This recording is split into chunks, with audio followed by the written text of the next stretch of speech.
بسم اللہ الرحمن الرحیم۔ السلام علیکم۔ میں امید کرتی ہوں کہ آپ سب خیریت سے ہوں گے۔ آپ دیکھ رہے ہیں صدف اسلم یوٹیوب چینل۔ آج کے اس ویڈیو میں آپ کو خوش آمدید کہتی ہوں۔ دجال اور خواتین۔ حضرت عبداللہ بن عمر رضی اللہ تعالیٰ عنہ سے روایت ہے کہ رسول اللہ صلی اللہ علیہ وآلہ وسلم نے فرمایا، پھر اس دلدلی نمکین زمین میں دجال پڑاؤ ڈالے گا جو ایک نہر کی گزرگاہ کے پاس ہے۔ اس کے پاس آنے والوں میں اکثریت عورتوں کی ہوگی، یہاں تک کہ ایک شخص اپنی بیوی، اپنی ماں، اپنی بیٹی اور بہن کو اس ڈر سے کہ کہیں اس کے پاس نہ چلی جائے رسی سے باندھ کر رکھے گا۔ پھر اللہ تعالیٰ مسلمانوں کو طاقت عطا فرمائے گا، چنانچہ وہ اس کو اور اس کے گروہ کو قتل کریں گے، یہاں تک کہ کوئی یہودی کسی پتھر یا درخت کی آڑ میں چھپے گا تو وہ پتھر اور درخت مسلمانوں سے کہے گا، اے مسلمان، یہ دیکھ، یہ رہا یہودی فوجی جو میرے پیچھے چھپا ہے، اسے قتل کر۔ فرشتے اور دجال، آزمائش ہی آزمائش۔ مسند احمد کی روایت میں ہے کہ دجال کے ساتھ 2 فرشتے ہوں گے جو اس کے ساتھ 2 نبیوں کی صورت میں ہوں گے۔ آپ صلی اللہ علیہ وآلہ وسلم نے فرمایا، اگر میں چاہوں تو ان نبیوں کے اور ان کے باپوں کے نام بھی بتا سکتا ہوں۔ ان میں سے ایک دجال کی دائیں طرف ہوگا اور ایک بائیں طرف، یہ آزمائش ہوگی۔ دجال کہے گا، کیا میں تمہارا رب نہیں ہوں؟ کیا میں زندہ نہیں کر سکتا؟ کیا میں موت نہیں دے سکتا؟ تو ایک فرشتہ کہے گا، تو جھوٹا ہے۔ فرشتے کی اس بات کو دوسرے فرشتے کے علاوہ کوئی اور انسان نہیں سن سکے گا۔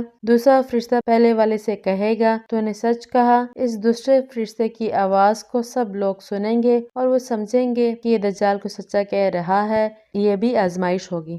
دجال کے سخت مخالف بنی تمیم۔ حضرت ابو ہریرہ رضی اللہ تعالیٰ عنہ فرماتے ہیں کہ رسول اللہ صلی اللہ علیہ وآلہ وسلم سے 3 باتیں سن لینے کے بعد اب میں بنی تمیم سے محبت کرنے لگا ہوں۔ پہلی بات، ان میں سے چند قیدی رسول اللہ صلی اللہ علیہ وآلہ وسلم کے پاس پیش کیے گئے، جن میں سے بعض نے بنی اسماعیل کا تعویذ پہنا ہوا تھا، تو رسول اللہ صلی اللہ علیہ وآلہ وسلم نے ارشاد فرمایا، اسے آزاد کرو کیونکہ یہ اسماعیل کی اولاد میں سے ہے۔ دوسری بات یہ ہے کہ آپ صلی اللہ علیہ وآلہ وسلم کے پاس بنی تمیم کے صدقات لائے گئے تو رسول اللہ صلی اللہ علیہ وآلہ وسلم نے فرمایا، یہ ہماری قوم کے صدقات ہیں۔ تیسری بات یہ کہ میں نے رسول اللہ صلی اللہ علیہ وآلہ وسلم کو یہ بھی فرماتے ہوئے سنا کہ دجال کے خلاف میری امت میں یہ لوگ شدید ترین لوگوں میں سے ہوں گے۔ امت محمدیہ کا دجال سے جہاد۔ حضرت انس بن مالک رضی اللہ تعالیٰ عنہ سے روایت ہے کہ رسول اللہ صلی اللہ علیہ وآلہ وسلم نے فرمایا، اللہ تعالیٰ نے جب سے مجھے بھیجا اس وقت سے جہاد جاری ہے اور جاری رہے گا۔ میری امت کی آخری جماعت دجال کے ساتھ جہاد کرے گی۔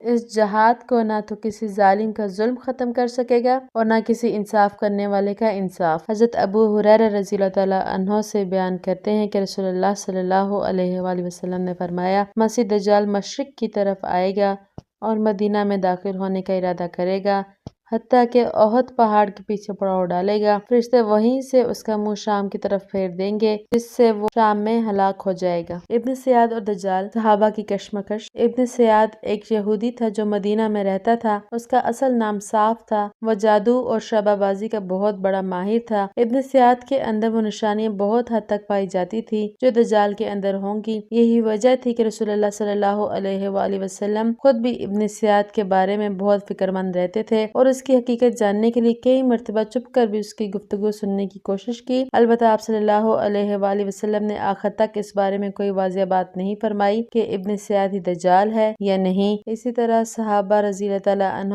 میں بھی کچھ اکابر صحابہ ابن سیاد کو ہی دجال کہتے تھے۔ حضرت عبداللہ ابن عمر رضی اللہ تعالیٰ عنہ سے روایت ہے کہ رسول اللہ صلی اللہ علیہ وآلہ وسلم نے چند صحابہ اکرام جن میں حضرت عمر بن خطاب رضی اللہ تعالیٰ عنہ بھی تھے کہ ہمراہ ابن سیاد کے پاس سے گزرے۔ اس کا بچپن تھا اور وہ بنی مغالہ کی عمارتوں کے پاس لڑکوں کے ساتھ کھیل رہا تھا۔ اسے پتہ نہ چلا یہاں تک کہ رسول اللہ صلی اللہ علیہ وآلہ وسلم نے اپنا دست اقدس اس کی پیٹھ پر مارا، پھر اسے کہا، کیا تو میری رسالت کی گواہی دیتا ہے؟ اس نے آپ کی طرف دیکھا اور کہا، میں گواہی دیتا ہوں کہ آپ امیوں کے رسول ہیں۔ ابن سیاد نے رسول اللہ صلی اللہ علیہ وآلہ وسلم سے پوچھا، کیا آپ گواہی دیتے ہیں کہ میں اللہ کا رسول ہوں؟ تو آپ صلی اللہ علیہ وآلہ وسلم نے فرمایا، میں اللہ اور اس کے رسولوں پر ایمان لایا۔ پھر رسول اللہ صلی اللہ علیہ وسلم نے پوچھا، تیرے پاس کیا آتا ہے؟ ابن سیاد، ایک سچا اور ایک جھوٹا میرے پاس آتا ہے۔ رسول اللہ صلی اللہ علیہ وآلہ وسلم نے فرمایا، تیرا سارا معاملہ گڈ مڈ ہو گیا۔ پھر آپ صلی اللہ علیہ وآلہ وسلم نے فرمایا، میں نے تیرے لیے اپنے دل میں ایک بات چھپائی ہے جو آپ صلی اللہ علیہ وآلہ وسلم نے اپنے دل میں چھپائی تھی، وہ قرآنی آیت تھی۔ اس نے جواب دیا،